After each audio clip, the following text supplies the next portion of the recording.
I think one of the biggest tips for me, I think, is communication. Anything in marriage or business, any kind of relationship. That's the number one element is communication. Being a good communicator, and so many problems can be solved by just great communication.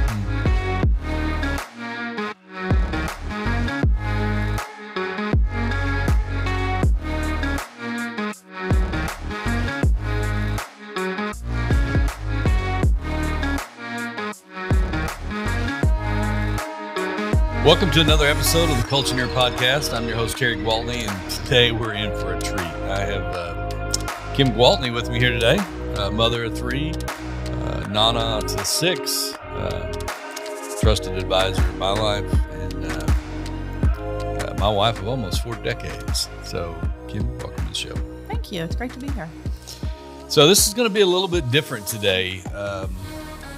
In this episode, just going to take a little bit different direction. So when we're on here, most of the time, we're talking to, business owners, leaders, about the culture in their organization. And today we're going to talk about the importance of culture in the home.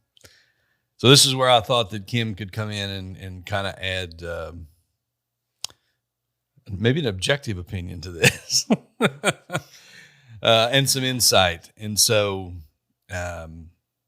strap yourself in. I think this is going to be good today. I want you guys to get to know her just a little bit first. I know some of you do because you follow some of our other channels, but just real quickly, let the audience get to know you a little bit. Tell them how we met, how long we've been married, all the little fun facts. Well, we kind of have an interesting story, but we met at a private school. I was in 6th grade. I believe you were going into 7th grade. And I remember the first time that I walked in and seen you. I didn't even know your name or anything. And I just knew there was something in me that said, that's going to be your husband. And I just knew, even though we didn't even hardly talk for several years after that. But yeah, it's kind of crazy. Like if one of my kids would have came home and said, hey, I met this person, I was in 6th grade, I would have been, I would have just died. Yeah, so it's kind of interesting, but no, we've been married almost 40 years. We have an anniversary coming up in August. So, yeah. Yeah.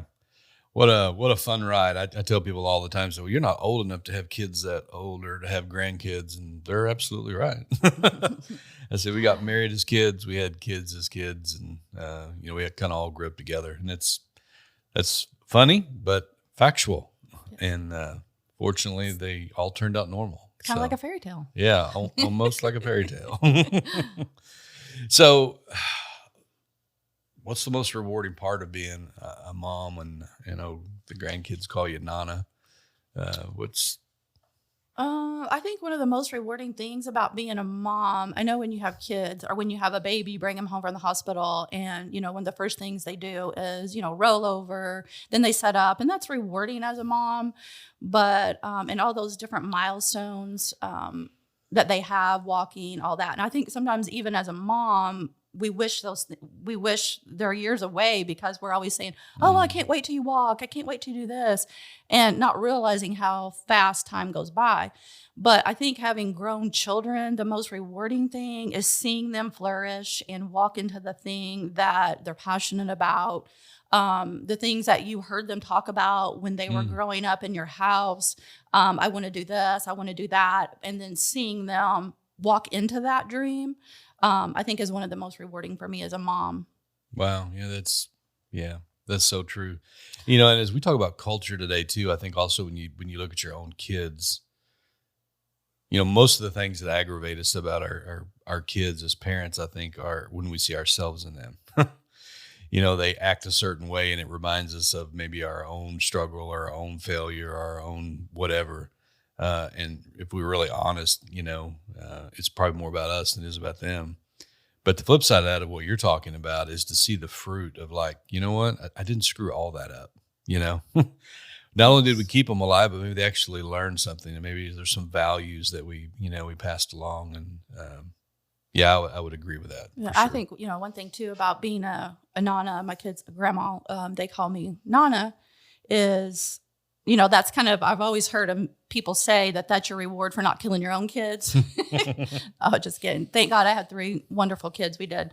But the most rewarding thing about being a Nana is I think you finally understand when you're raising your kids and you're doing the daily grind and you're going to work, you don't really see the importance of spending time with them, getting in the floor with them and playing, or going outside and playing football or baseball or whatever the case may be. But when you have grandkids, it's like it's totally different, because you know what is so important, how fast that the kids grow up. And we have, our oldest is going to be 11, and we have all the way down stair steps, all the way down to 3. And I just sit and think, where did that 11 years go? How fast that 11 years went by. But I think when you're a grandparent, you realize that more, that, hey, the dishes are not important. The laundry's not important. That'll be there tomorrow, but the kids grow up so fast. And really, it's not really about what you can buy them. They're just after your time and that relationship, even from a very young age. And that is so good, because I think, the older we get, it's like we have the experience, I think, to look back on, like, I wish I would have done that differently, or I wish I would have spent more time with our kids. I think that it almost gives, grandparents an unfair advantage, because, when you're a parent and you're living in the moment, many times it's survival mode, and it's a survival mode while I'm being a pioneer. Like, I've not been this parent before. I've never had a toddler, I've never had a preschooler. I've definitely never had a teenager. Oh, what am I doing now? I've never had a kid in college. And so it's all those firsts that they're going through. And I think we glean from the experience. And then it's somewhat, we're grandparenting maybe a little bit out of regret. Like you were saying, like, man, I wish I'd have had that time. Because everybody always tells you that. Mm-hmm. You hear it, but it doesn't really register. So I think we're probably a whole lot more intentional. Well, and also I think it's important too, is just having someone that's older, that's already been through that. Like, the struggles that you're having, maybe in your parenting, or, have somebody that's older than you, that has grandkids, that can tell you, look, your time is worth everything to them, and just having somebody kind of walk beside you and help you out with those things. Yeah. Yeah. I think the goal today, and one of the reasons why I wanted to do this type of show, is we can spend so much energy and effort and become successful in our businesses, and doesn't really mean a whole lot if our families are falling apart. If our marriages explode halfway through, or kids don't like us, or we have a distant relationship with them and they just don't have anything to do with us. And I don't care how you describe success. I don't think anybody would describe that as being fulfilling or successful. And yet it's a road that many people end up falling down almost like a hill. And that's why I really wanted to talk a little bit more about this today, because I think there's a lot of misunderstanding on what it takes to have a good marriage. I think there's a whole lot of misunderstanding on what it takes to, have a successful business. And so what do you think people misunderstand most about being married, either to an entrepreneur, a leader, someone in some kind of management position, where they've got more than average responsibility? What do you think is the most misunderstood part about being married to someone like that? I think a lot of times people are looking in and seeing that you're a business owner, and all the perks, so to speak, that you have, or things like that. And they think, well, oh, that would be nice. I think I'm going to start my own business.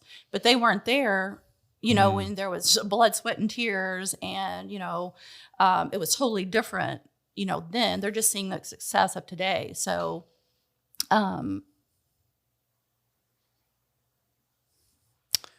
yeah. Talk to us a little bit from the standpoint of make it a little bit more personal. Because I think you're right. I think people look and it's like, not having to answer to anybody, being your own boss, setting your own schedule. That just looks like that would be so great. I wish my wife did that, and somebody wasn't dictating her schedule, or my husband had that and somebody wasn't dictating his schedule. But we all know once you get in the middle of all that, It's not quite as easy as I got to be at work Monday at 4 and hey, I'm free Right. And you're not Friday at punching a 5. time clock Yeah. from, it's not like a 9 to 5 job. You're always on. You're always on call. And I think that's where it gets into a little bit, it's people misunderstand that because they think you're going to have all this free time, even like your spouse. Yeah.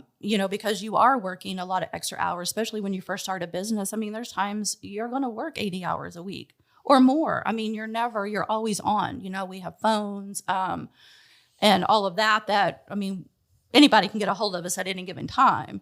And so I think just being really, communication is going to be key in that.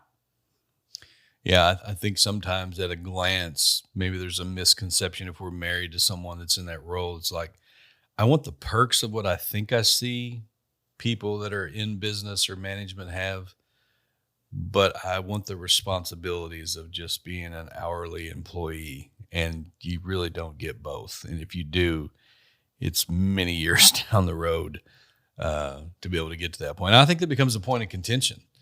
You've got maybe one party that is striving for that part of the dream that they think they want, and then the other party is almost resentful because they didn't really factor in what it took to get that. Right. And whichever one that's the business owner, the entrepreneur, they're busting their butt, so to speak, and working all these hours. And then they're coming home to someone who's meeting them at the door and is constantly, ragging them about how many hours, that they're working and they're not spending time with us, the kids.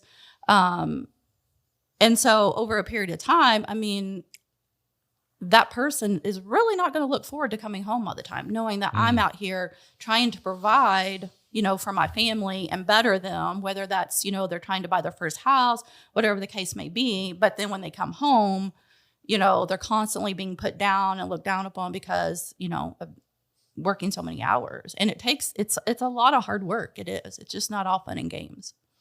Yeah, I think there's a balance to that, but I also think, sometimes the person, because, sometimes you have both people working outside the home. Sometimes you have two entrepreneurs. Wow, what kind of chaos that can create.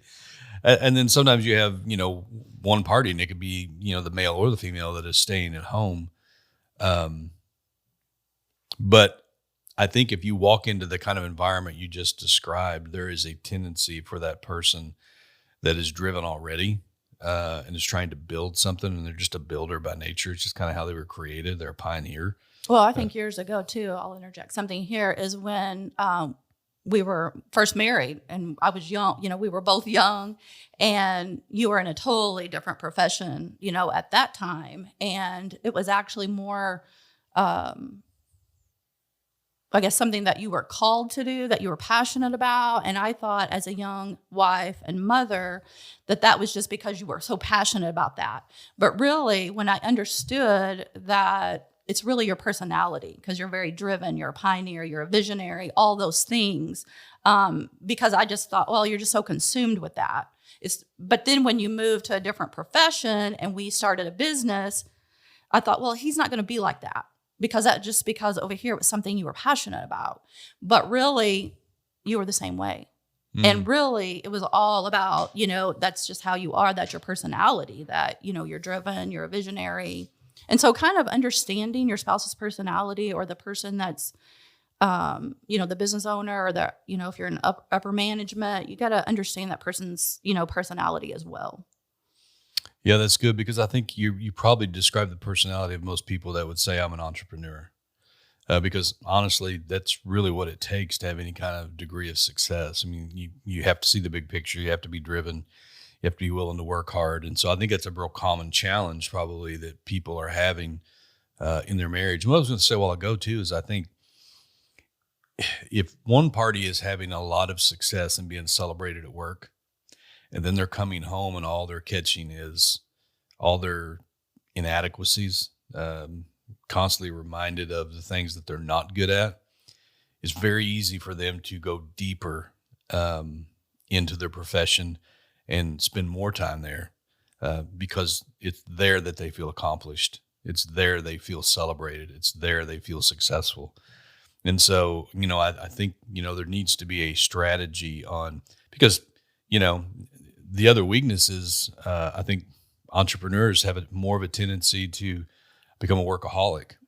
And so, we talk a lot about, you have to understand the season. Yeah, there are times you're going to spend 80 hours a week, but you can't spend 80 hours a week every week. Sure. A farmer, same thing. He's spent a whole lot more time when he's harvesting his crops and planting his crops than he is the rest of the year. Yes. He's still busy, but he's not as busy. Especially if you have a business that's seasonal as well. You got to cram, in the summer to get all the business, where you might not have any business in the winter, or not near as much. So yeah. So it kind of leads to this next point that I really wanted us to kind of hone in on here today is, many marriages seem like that they died just to save their businesses. And then many businesses, on the other hand, are closing because they're trying to save their marriage. And I don't believe either is necessary. What's your thoughts on that? Because it's very, very common. You see a successful business and then you see it almost go out of business. But it's paralleled with a marriage that was on the rocks, or, or vice versa. Sure. And I think, again, there's going to be seasons. It's just life. You're going to have, your business is going to be great, and then maybe a couple of years it's not so great. Same way with your marriage. You're going to go through different seasons, and you've just got to, you're a team. It's not one versus the other, or, you got to work as a team. Even if you're a stay-home mom or a stay-home dad, and the spouse is the entrepreneur and you don't work in the business, you're a team. But I think you can have both. We've made that work, all these years, and, you can be successful in your job and at home. Yeah. I think the more successful that we are at home, the more fulfillment you're going to have later in life, because that directly contributes, I think, to the legacy that you're leaving behind, which is kind of how we started all this today, looking back and being real intentional of understanding the moment that you're in and living in that moment. Because I believe the same thing. I believe both can exist and thrive together. I think they can both contribute to each other's growth. I think a business done the right way contributes to the marriage. You think about being as an entrepreneur and being successful, that opens doors of opportunity. It has the ability to relieve financial stress that many people are living under. It provides the opportunity to have a degree of flexibility that other people have, that don't have. It can afford doors being opened for your children and really having an impact on the next generation. So those are benefits of that, but they all come as a result of a lot of hard work, and that becomes the part of navigating, because they don't come immediately, and figuring out, how much sacrifice is enough, that is equivalent to the reward that I'm going to have. And and I think too, it's just building a strong foundation in your marriage. And like I said, you're both a team, and it's a give and take. There's times where, I know personally, like, one of my pet peeves in that is, like, can we just go to dinner one night without you having to be on the phone the entire time, or texting or whatever? But there's a give and take in that. Like, and I've also told you, look, you're willing to say, I'm going to leave my phone in the car. And I'm like, no, you can take your phone. And because if there's something that comes up that you have to deal with, you have to deal with that when you're a business owner. You can't wait for 2 hours. You've got to deal with certain things right, immediately. And I think the spouse has to understand that. And so I think if you have great communication and communicate that with each other, it's so much more smooth. Yeah. It's a balance and intentionality and good communication. So I think all that, it just takes a lot of work and intentionality. And I think if we had one word that we would just beat the drum to today, would be that word, intentionality. In other words, I am doing that intentionally, on purpose, because I know there's a reason behind that. You made a great point. Our backdrop today is, the book that we have, the Culture-neer. And on the front of the book, it talks about building a team that beats the odds. And so in that, we're talking about in your organization, because that culture becomes your secret sauce. It's what separates you from your competition. It's the one thing they really can't steal. But building that team at home to complement what you're building at work is probably even more important, definitely for the longevity of what we're talking about. Yeah, absolutely.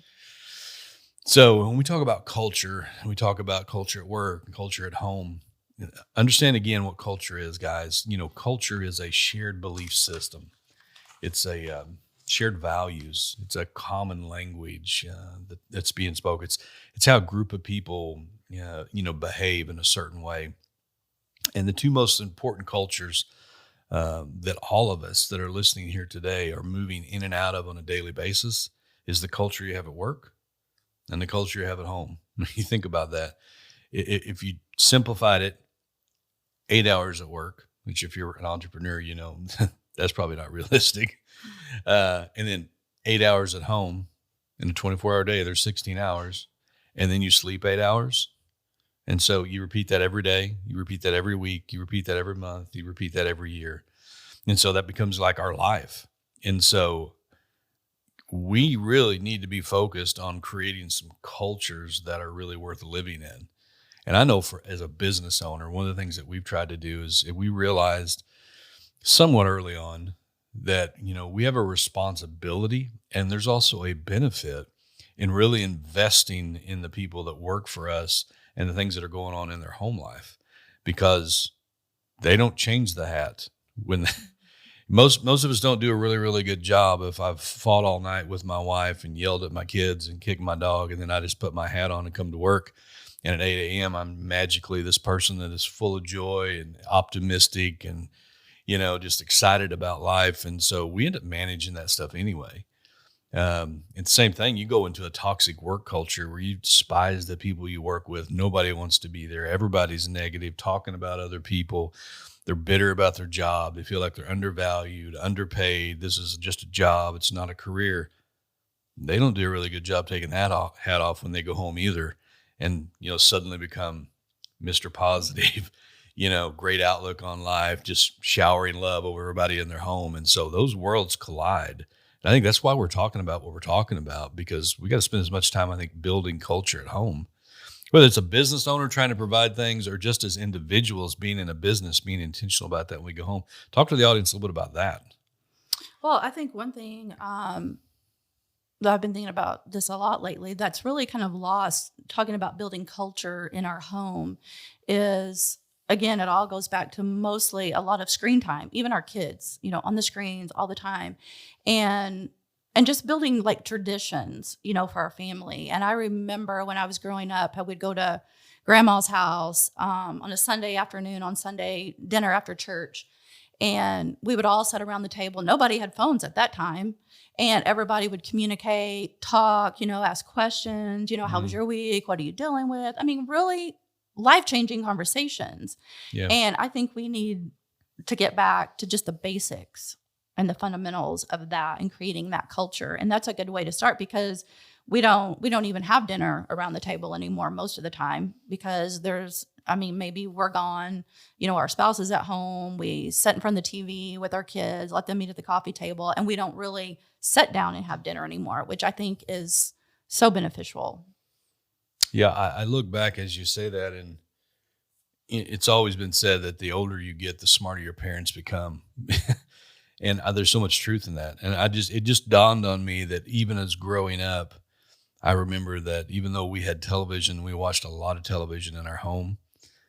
We never had television in the kitchen, at least when we were still in the house. When we were out of the house, I think there was a small one that came in, but that was really intentional, because that forced you to have a conversation instead of just having to be in the same room but not really be present. And I think that's a battle that all of us are dealing with right now, because I heard something, statistically, it's all over the board on mental health and the impact of these screens on this generation of kids that are coming up, and social media and all the stuff that's going with that. And it talked about how we are a generation, as parents and even as grandparents, I think, and to some degree, is that we're part of this great experiment, because it's like you said, we didn't deal with that in our generation. Our kids barely dealt with any of that. And so we don't know the ramifications of the next generation that has been babysitted by a phone their entire life, or has had unlimited access to the web, their entire life, and all the different things that go with that. And but even like when our kids were growing up, we always wanted the kids at our house. I don't care if you bring 10 kids, you bring 20 kids. I prefer the Mhm. kids to be at my house, and we would all, you kind of look back on those times, like you were saying, and think, wow, we would all sit around and have, a dinner and just get to know those kids, and they become like, sons and daughters, Mhm. to you. But, and a lot of times they have so many questions, and that you can just really impact their life by some of the conversations that you can have with them, sitting around a table or whatever the case may be. You've got to find out what works for your family. Yeah, it's good because, for instance, one of the things that we've done for years in our organization is once a week when we have our meetings, we'll pull everybody together, and those meetings always start with a shared meal. And it's not because we have guys that are hungry or can't afford to eat. But what we've realized, it's a big culture builder, because just what you said, the impactful things that are said, the things that are memorable, the big decisions that are generally made in a household, they're all made around like a kitchen table. And so we learned early on to be very intentional about that. And it really helped foster the growth of our culture to remove people from being an employee that was united by a paycheck to a work family that was united more around purpose. And I think here's the thing. I think when we probably brought this subject up today, it's like, oh man, this is a reminder of the areas that I fail in. I really just help me with my business. That's what we're trying to do. We're trying to help you with your business, but it's the other half of that. But I think that so many of the things that we're proficient at and that we've learned at work, we already know how to do. We just need to look at them in a different way. It's the same way with our marriages. Right. If you're in sales, you're taught to learn how to listen and ask great questions. If you can do that, you will be very successful in a sales career. If you're the one that does all the talking and you don't listen, you're not going to be very successful because people only listen to what is important to them. And when you listen to them, they also feel important. Sounds a lot like dealing with your wife. And so I wish I could say I would have learned that 30 years ago. But I guess what I'm saying is guys, we're armed with a lot of the tools that we're already using to be successful in business. You need to look at them through a different lens, like how do I apply that at home? Which kind of goes into this. If we're going to work at building culture at home, think about that with me for just a second. How can we apply that? Well, at work, you probably have core values. And what are core values? Those are the things that you say that, like, these are non-negotiables for us. These are important. Some of our core values in the organization that we run is, integrity. So do what's right when no one's looking. That's important to us. Excellence. That's important to us. Teamwork. That's important to us. No gossip. That's important to us. We could go on down the list. Being generous. That's important to us. And so because it is, we try to teach everybody on our team, like, these are the values. And so when you go to make the decisions, process through what is valued by us, so you'll make the same decision. And the guy that was hired at number 99 would make the same decision. And the guy that was number 999 makes the same decision. Why? Because the culture, we all share the same values. What's the values in your home? See, every business has a value, but not every business is really good at writing them down. Not every business is good at, they get them wrote down and they think that's over, but still nobody knows what they are. They've become a piece of artwork. The real good businesses, though, are intentional in driving that home to where the person sweeping the floor, the delivery driver, the data entry operator, whoever they are in the business, they all know what the core values are. Isn't that the same thing we need to be doing in our house? Right. I mean, think about that. So what are the values in your home? Because I can promise you, it's far more important for you to pass those on to the people living under your roof, because that represents legacy. You really want someone 20 years from now that doesn't share any of your own belief systems because you've let outside influences, whether that's college or school or friends or social media, put their values on them and they've embraced them in the absence of you passing them on. So you have to be intentional about it. I think the other thing is every business has, or should have anyway, a mission statement. And a mission statement is different than a vision. A mission statement is like, this is how we do what we do. Right. Where a vision statement is, this is where we're going to end up. This is the grand plan of what that destination looks like. It's the same thing we should be having in our homes. What is the vision for your house? And even teaching your kids those things. Yes. And maybe, I know at work, you have all the guys quote those, at different times in the meetings or whatever. But that's what we need to be doing too at home with our kids. They need to know what those things are. Yeah. Yeah. So like you think about, well, that sounds kind of corny. Well, does it change the language a little bit? I mean, what is a vision statement? A vision statement in an organization is like this. This is where we're marching towards. This is what success looks like. This is the direction that we're headed. And we'll know it as we begin to see it. Well, what does that look like for your family? Maybe that's, I want everybody in my family to be debt free. I want all my kids to be able to maybe pay for their college, or, I want to arm all my, future generation, to be leaders in this particular, field or whatever it is. But you need to talk about that. Right, because you're training them. So more than likely when they get out of your, under your house and they have their own kids, they're going to do the same thing. They're going to repeat the same thing, for generations, hopefully to come. Yeah, I think, back to all the similarities. In a business, quit thinking about employees and try to change your people to have an entrepreneurial mindset, an owner mindset, because it'll change the way they make decisions. In the home, we're thinking about, I'm just raising kids and begin to realize, you're training the next generation of leaders. That's a different approach. Same way when I'm learning to teach delegation to someone at work, it's usually something that I can do better than they can do. I can do faster than what they can do. Why? Because I have experience doing it. But if I'm going to delegate it to them, that means the whole process is going to slow down. I got to slow down to tell them how to do it, show them how to do it, to fix what they're not going to do as good as I'm going to be able to do it. But it's the only way they learn. And if I can delegate that to two people, irregardless of how fast I am, those two people are probably going to do far more than what I can do. And it's the same way in our parenting, when all life is happening and everything's swirling and none of us feel like we have more day than we have daylight. You've just got to slow down long enough to be able to pass that along to them and be very intentional about it. And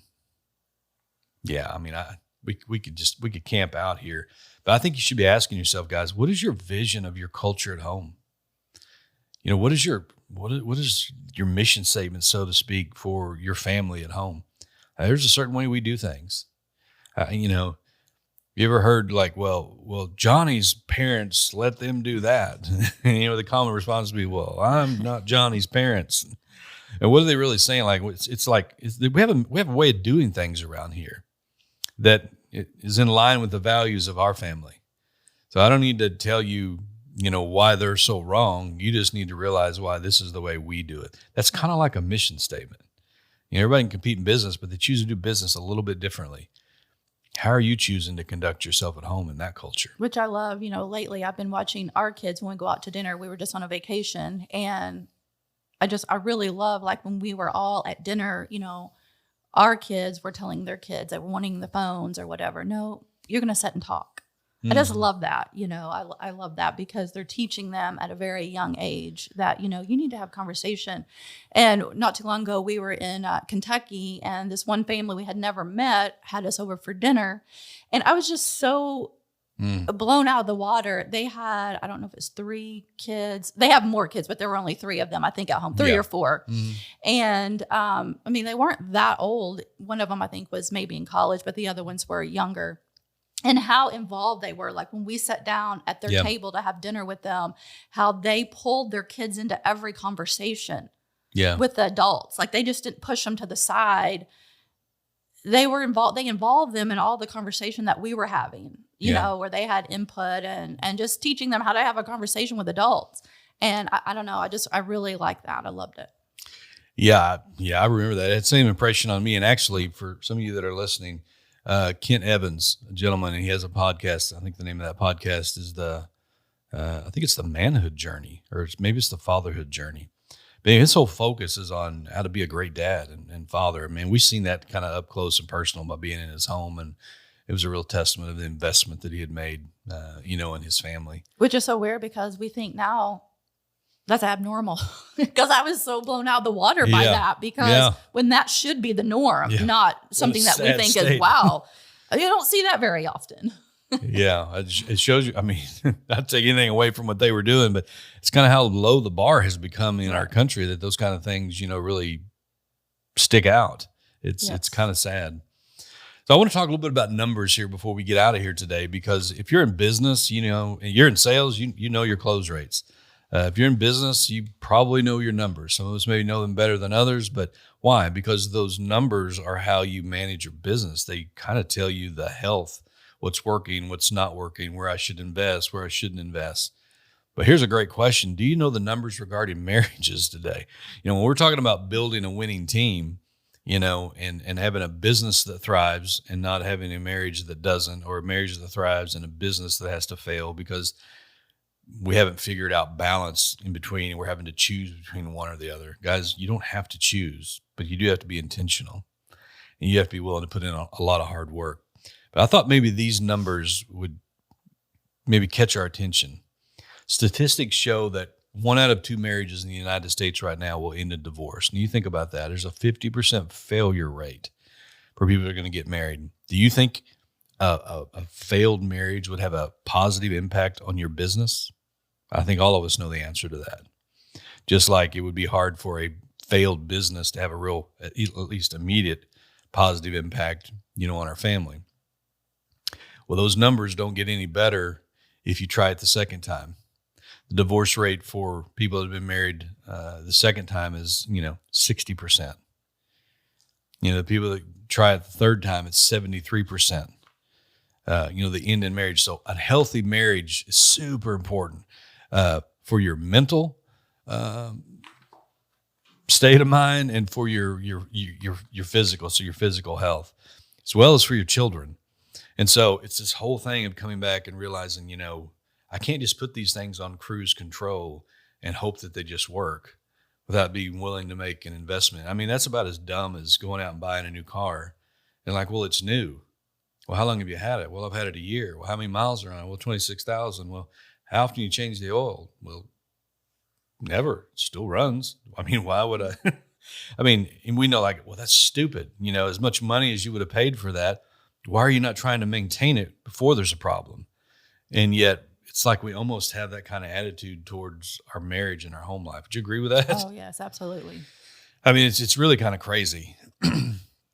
I wanted to take a minute and talk about one of the things that we implemented within our organization, and we do this every 12 weeks, and it's called a Life 360. And it's basically an evaluation that's done with a team lead and the person that's on their team. And up till now, it's been 6 areas of their life. Now, it's funny, we were having this conversation last night, and you mentioned about adding a 7th one, which I think we're going to implement that, and it was pretty good. Talk to us about a couple of those. I know you don't do all those, but a couple of the ones and then I'll kind of fill in the other ones, and then I'll tell them kind of how that works. What do you want me to tell them about the new one? Yeah, possibly? yeah. The new one, the new F is freedom. So they all start with F. So there's 6 of them now. The new one is freedom, and just talking about, are you really free? Is there area in your life that you're really struggling, that you need some freedom in?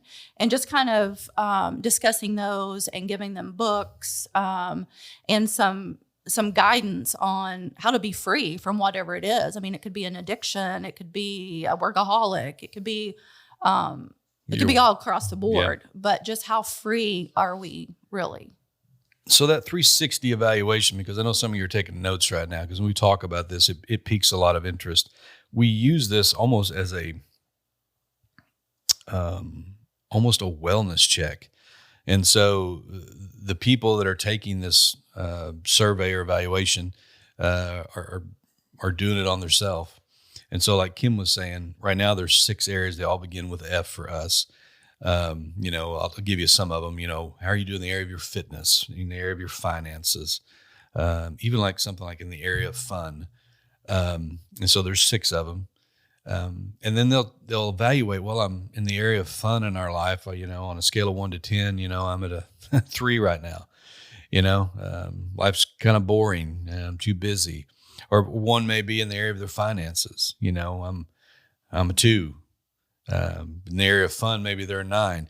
And so what happens is you're able to kind of talk through those things, and maybe the reason that the finances are so low is because they don't have a budget and they're spending all their money just entertaining themselves. But we could come 6 months later and it's like, whoa, it's swung the opposite way, because I'm working all the time and they haven't figured out balance. Or maybe they focused on just nothing but finances and they kind of let everything else go to the side. So that's the importance, again, of bringing balance to all areas of our life.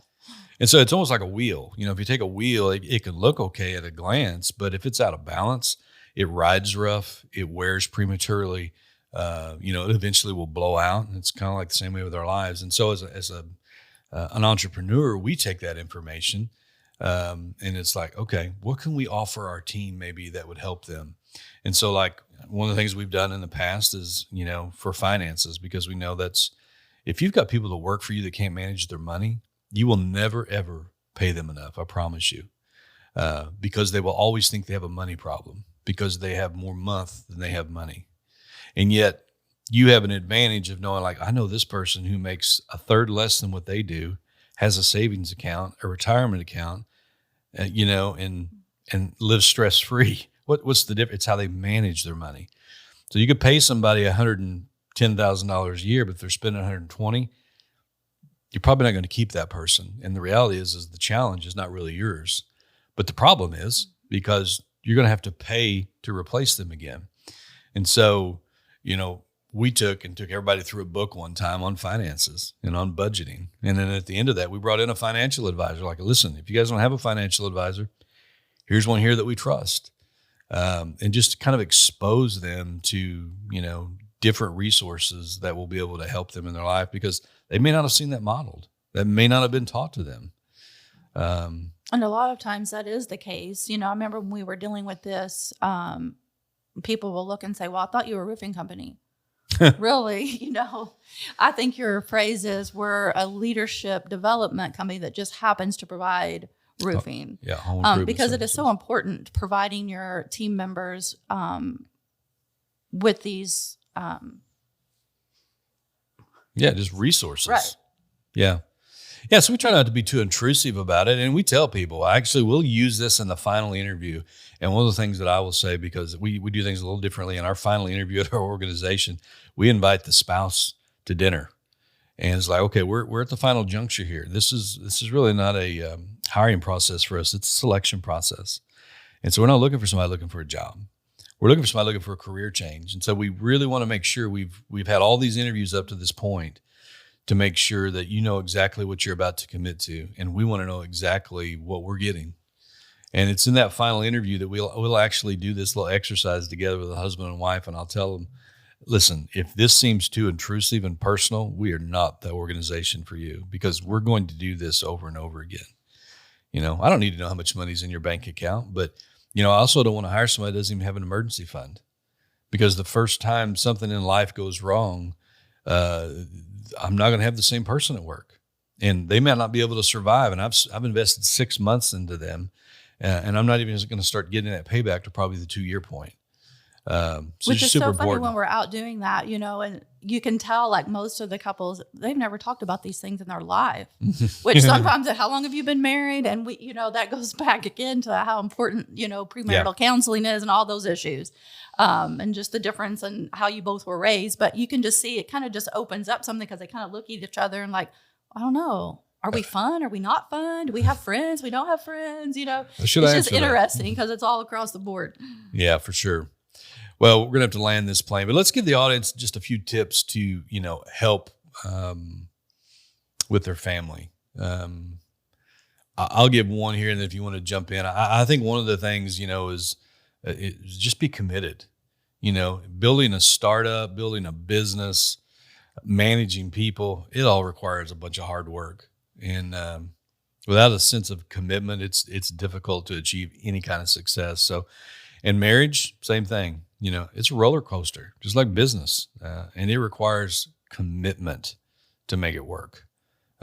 Every day, you know, I've said this before, but, you know, there's some days that, you know, when I'm at a ball game and they're singing the national anthem, I mean, I feel just this high degree of patriotism. But on another day, maybe I don't feel as patriotic, but it doesn't change the fact that I'm a citizen and I'm patriotic. So I think we need to be moved less by our emotion and our feelings, and more driven by our commitment. And it's the same way in our marriage. There's going to be some days like, yeah, that reminds me why I married her. And then there's going to be some days it's like, what was I thinking? but because you're not driven by your emotions, you've committed to a relationship, and I'm not dependent on another person making me happy. I'm committed to serving another person for the rest of my life. It becomes selfless instead of selfish, and it changes everything. The tip you'd have? I think one of the biggest tips for me, I think, is communication. Anything in marriage or business, any kind of relationship, that's the number one element is communication, being a good communicator. And so many problems can be solved by just great communication. So true. You got to communicate with your team at work. You can't expect them to read your mind, understand every detail, and you can't do that with your spouse at home either. So, it's a key ingredient for a successful company. Communication is obviously a key ingredient for, a healthy marriage. And I'll say one other thing too, maybe another wasn't on our list, but just like we were talking about having the 6 or 7 F's, you can actually incorporate that. We're talking about culture in your home. You can actually incorporate those things, something similar to that, just come up with something your own, or maybe use some of those to use in your family with your kids and discuss that with your kids, how you doing in this area. And you do that on like a quarterly basis or however often you want to do it. And even more important than that, just get together with your spouse, take a weekend. Hey, let's talk about these things, how we're doing, where do we need to improve? Again, that all goes back to communication. Yeah. Again, I go back to what we were saying a while ago, guys. I think we're actually better prepared for this than what we give ourselves credit for. One of the little things that we've done and we've encouraged our people to do, and it's something super small, but I think it can have a big impact, is like most of us are prone now to using a digital calendar. It's on your phone, it's on your computer. One of the things you can do with your marriage as well and that culture in your home life is share those calendar events. Make them a part of what's going on, so they're not finding out the last minute because you're a poor communicator. Well, yeah, I'm not going to be home Thursday, and they've prepared a meal maybe for all week, or your kids were excited because you were going to do this after work, and nobody knew what was going on, and you were just slammed busy. It's the other thing about like a date night. If you're going to have a date night, get all the benefit of the date night. Put it on a calendar. Give your spouse something to look forward to, that they're important enough to actually make your calendar. And so they're looking at that and they're seeing that. I think it communicates value. That's been a big help for us, is just having the calendar. We share a calendar. If I make an appointment, I can look up, I know when you're going to be out of town. If you have appointments, it just runs so much more smooth when you do that. Yeah. I know in every, like I have your work calendar as well. And I know some instances you can't do that, but you can have a personal calendar together. Yeah. And it's so helpful. I'm going to skip this one because I'm going to come back and talk about it when I'm doing better about it, which is health and fitness. So let's skip over that one unless you want to talk about it. And we can jump. Do you want to take the one on time? Because I think that one's super important, or do you want me to jump into it? One thing I'll say about time, especially in a marriage relationship, is I can't stress enough the importance of taking the time to invest in your marriage, like you said before something blows up.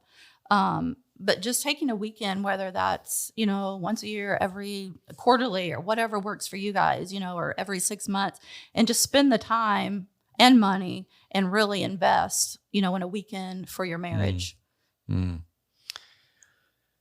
Anyway, there's a part 2 right there. I think we talked about investment. We understand that from a business standpoint. I don't really want to spend this money, but I need to invest this if I'm going to stay competitive. I need to invest this if I'm going to take on new employees. But it seems like sometimes we don't have the same mindset at home. We have it for our hobbies. I need to invest in that boat. I need to invest in that ATV. I need to invest in those new golf clubs. But marriage retreat. And then you wonder why things blow up, when you have all these different issues. Yeah. I'm driving the car and I've just never changed the oil. I don't understand why the motor blew up. I guess it's because of how they made it. It's always somebody else's fault. Culture, no matter what your values and beliefs is rooted in, it's not just a list of do's and don'ts. It should be the essence of how a family relates to one another, works together, and achieves goals. A strong family culture exists when you determine to walk out your values, your beliefs, your traditions, that you want to share together. And, I think even there's just some steps you can do to help establish that culture in your home. I'll buzz through these really quick, and we'll try to wrap this up. But the first thing is you need to name it. You need to decide, what is it that you believe. What are the main principles that you're passionate about passing down to your own kids? We're a faith-driven family. Faith has a lot to do with the fabric of how we were raised. Faith and family is super important to us. And so, whatever it is that you believe, you need to be intentional about how you're passing those principles on, to your children. And I think that probably stems into your values. What are your values? What are those things that are non-negotiable? You think in a business about the name of your company has a reputation and you're protecting it. Well, the name of your family has a name, and that becomes your reputation. And so that's one of those values I think that you're teaching your children. There's a certain value that we live up to. When somebody hears our name, this is how we want that thought about. Here's how we don't want it thought about. You for sure have to model it, intentionally putting into action about what you believe. So we're talking about, here's just a few steps to help establish culture in your home. And then you got to teach it. You got to teach it again and again and again. Culture is continually putting words around what you believe. It's like when you talk about vision in an organization, well, vision leaks. What does that mean? That means people forget it. Life happens. And so you've got to repeat it and repeat it and repeat it. And you got to figure out a way, how am I communicating that to where the people in my family understand really what that means? Create a habit of behavior, that aligns, with your beliefs. If you say, we're a giving family, we're a family that believes in generosity, where are you creating opportunities for your kids to see you give? Are you creating opportunities for you to be able to serve and give together? That's how you establish. Those are some of those steps that you do to create that kind of culture in your home. And then think about work. What gets rewarded is what gets repeated. What gets recognized, that's what gets repeated. What are you rewarding at home? What do you recognize at home? Did you have something you're going to jump in there and say? But so you're intentionally, again, think about how you're doing that at work, and then apply those things, because they're principles in your home. And when you're teaching your kids how to share in that sport, celebrate that. That was so nice of you to do that. You didn't have to do that. We recently seen an episode between a couple of grandkids, and, one of them had all of his army men set up, and he had spent an hour, lining up all of his men. And then one of the other grandkids come along and just took his hand and just wiped them all out for no reason. And so that obviously led to, a discussion on what's appropriate, what's not appropriate in behavior. And then we give the instruction to one of the other grandkids. It's like, I'm not going to make him share based on your behavior. But it was just a little bit of time that the other one came back and took all those army men and give them, to his cousin. And said, you can play with them. You can play and with I left that in his court. I said, this is going to be his choice if he wants you to play or not. Yeah. Because of what you did. I'm not going to make him, but if he chooses to, that's on him. And then to see that unfold like 20 minutes later. Yeah. And guys, that's how you model that. And then that's a moment that you want to celebrate. And what'd you say to him when he did that? Oh, I was just going on and on about it. That was so nice. You didn't have to do that. And just going on and on, and made a really big deal about it. Yeah. So, and so that encourages the repeating of that type of behavior. And so those are just some simple steps, celebrating other people, just like you celebrate success, big or small, because why? Because it's a result of the actions that have been taken. And so don't get so busy that you miss those moments, that you don't celebrate, because you're raising the leader. You're not just keeping someone alive in your house. Raise the bar a little bit. We didn't kill anybody. It was success in our house. Well, let's raise the bar just a little bit. How about productive citizens? How about passing on values to the next generation and legacy? Any parting words today on the whole subject of just winning at home, building a team that really matters? I think if we tied all this up in a bow, it's like, don't don't lose your business because you're trying to save your marriage, and don't try to save your business when you're just losing your marriage. You have a dual focus. Yeah, and I think you can have both. Like I said before, Yes. you don't have to choose, one or the other. And, it's not really, I think sometimes we get in a competition, play the comparison game and the competition. It's not a competition, and you can have both. Yeah, absolutely. Well, I think we're going to end it right there. I appreciate you being on here today. This is always fun when we get to do this together. And I think the subject matter today is just so important. And I think I appreciate you sharing your objective opinion, and just a different perspective. Yeah, it was fun. And hopefully that was helpful for some of you guys and gals that were out there listening today. Listen, legacy is not just what you leave to your family. More importantly, it's what you leave in them, which is exactly what we've talked about today. We'll see you next time on the Culture-neer podcast.